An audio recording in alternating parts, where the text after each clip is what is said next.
Hello guys, good morning.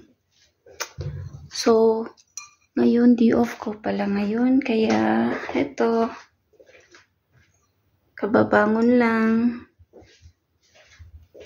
At saka, dito lang ako sa bahay, hindi ako naggala. So, ganito yung, ayusin ko muna yung higaan ko. So, guys, may share lang ako na you guys, yung ko ba, nung pagdating ko dito, sobrang dami kong balakubak. Grabe. Yung ang lalaki ng balakubak ko talaga, yung dito sa ulo, tapos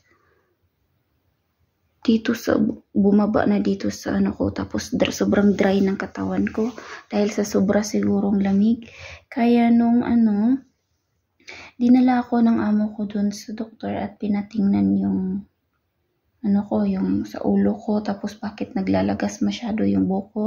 Kasi nakita ng amo ko na kahit sa kusina, kahit saan dito sa loob ng bahay, nandyan yung mga buhok ko. Kaya yun, nagkapag-desisyon yung amo ko na dadalhin ako dun sa doktor at ipa-check yung dugo ko at saka tiningnan yung ulo ko, yung balat ko. Tapos yun, ng result. So, pakita ko pala na dito sa CR nilagay ko. Ang result siya, dahil nga naglalagas yung buhok ko, kita yung mga panty ko doon nakasabit, nilaban ko na kasi yan. Diyan ko lang nilalagay yung mga nilalaban kong saklot ko.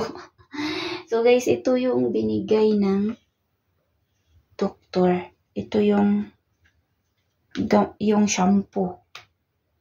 Paano ba yun? Ito yung shampoo. Binigay ng doktor. Binili ng amo ko.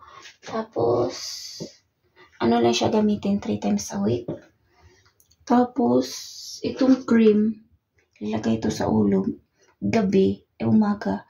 Twice a day siya. Gabi at saka umaga. Siya gagamitin doon sa area ng mga mayroong balakubak.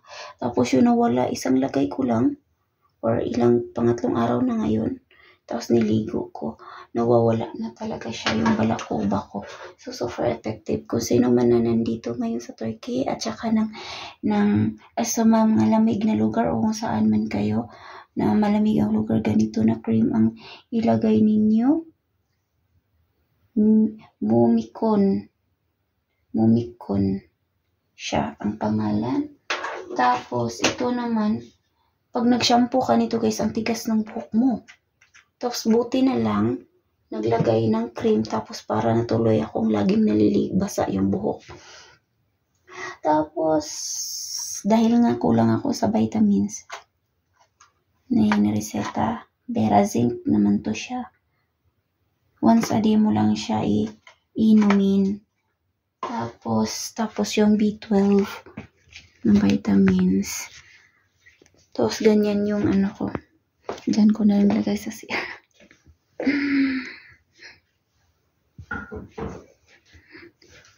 Tapos yun nga guys. Yun lang.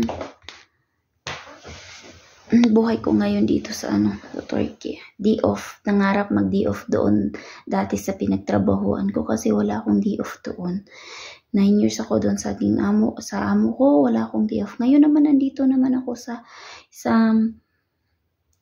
lugar ng weekly ang day off. Dito lang naman ako sa bahay, hindi naman ako nagala kasi nga malamig at saka wala akong kakilalang Pinoy dito sa Erzurum.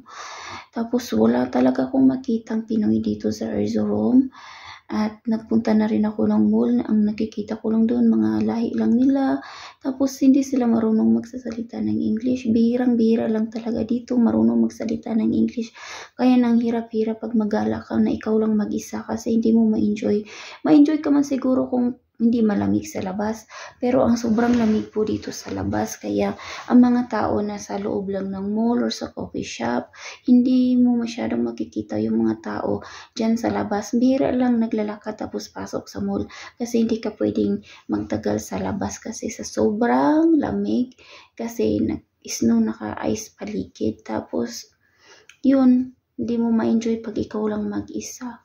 Tapos yung may isa naman akong kasama na Nepali, ay yung kaibigan na katulong ng kaibigan ng amo kong Nepali, hindi kami magkaparehong ng day off namin. Kaya Sabado sa kanya, ako Linggo naman. Kaya hindi talaga hindi kami sama. Okay lang sana kung pareho kami ng day off. At ganon ang buhay ko dito sa Turkey. Tsaka guys, thank you for watching. Update lang po ito sa YT ko at saka FB ko dahil nga wala job ko na video.